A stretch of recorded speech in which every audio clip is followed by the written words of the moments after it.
uh-oh, this is going to be good. Especially if you're a bougie holder, you're going to want to see this. Oh my God.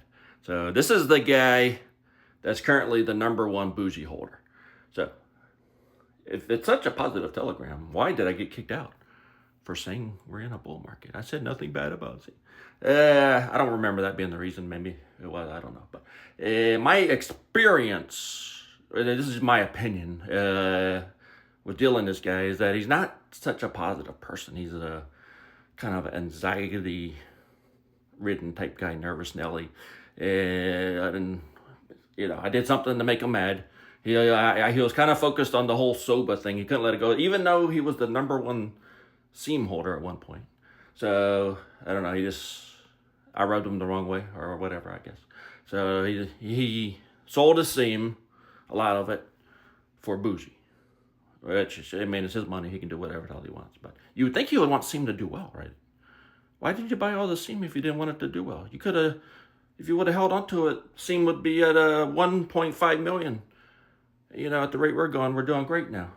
But we would have been doing even more great if this guy wasn't selling his SEAM for bougie. Which, okay, I'm not mad. I have nothing against bougie community. I hope it does great. But this guy now owns a shitload of bougie. Now, my wallet guys, they tell me it's 180 million. He disputes it.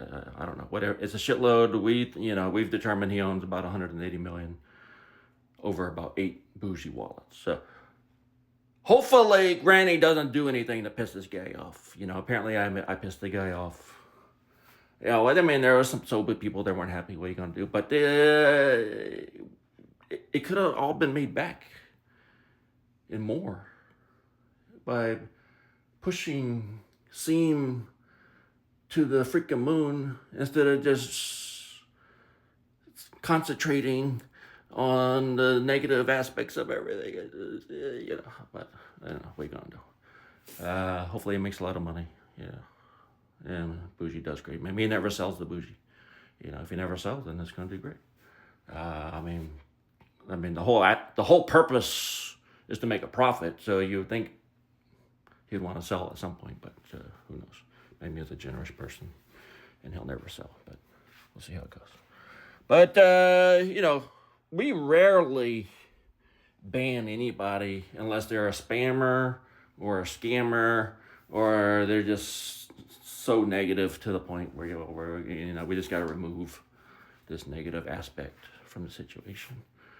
So what are you gonna do? All right, that's it. Bye.